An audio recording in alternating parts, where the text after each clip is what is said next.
bakit kailangan pa nating umalis? Marami sa ating mga Pilipino, ang naiisip nating paraan para makaahon sa kahirapan ay ang pag-alis sa ating bansa at maghanap ng mas magandang oportunidad para makatulong sa ating pamilya.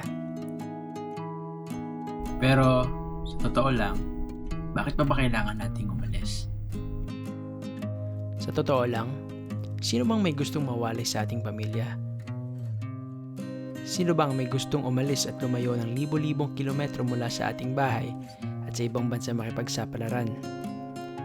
Swerte ako dahil sa aking trabaho, ilang buwan lang ang tinatagal ko sa ibang bansa, makakauwi na ulit ako. Pero, paano naman yung iba na taon nang bibilangin bago makauwi sa ating bansa? Tapos, makakauwi lang sa Pilipinas ng 1 o 2 buwan, balik na muli sa ibang bansa at doon maghanap buhay.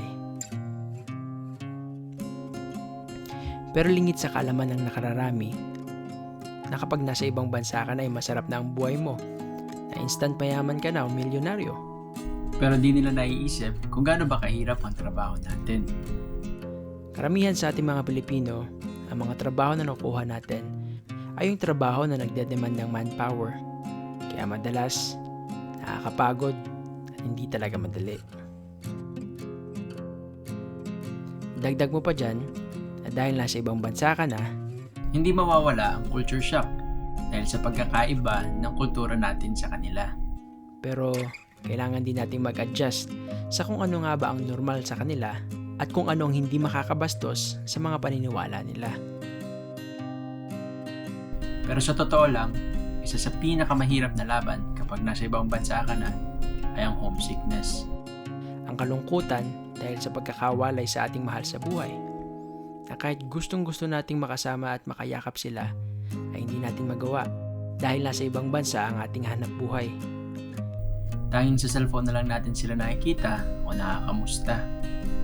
Na kahit sa pinakamahalagang okasyon nila sa kanilang buhay, ay hindi rin natin magawang makapiling sila kasi naisip natin na sayang din ang perang gagamitin sa pag-uwi para sa pamasahe. Mga birthday, graduation, kasal, Pasko at bagong taon. Diyan lalong tumatama ang homesickness sa amin. Na naiisip namin na mas masaya sana kung kapiling namin ang mga mahal namin sa buhay. Ibang-iba talaga mag-celebrate ng mga okasyon kapag kapiling natin sila. Pero para sa akin, alam ko na may kakayahan ng ating gobyerno na makatulong sa atin para hindi na tayo mga ibang bansa. At dyan na lang natin sa Pinas mahanap yung mga oportunidad. Alam ko na may pag-asa pa ang Pilipinas. Hindi pa man ngayon, pero banda-banda dyan, magkakaroon din tayo ng mas maraming trabaho at resources na babangon sa ating ekonomiya at magbibigay ng magandang oportunidad para sa ating lahat. Pero sa ngayon, tiis-tiis muna tayo. Kailangan pa rin talaga ang mga ibang bansa para may taguyod ang ating pamilya.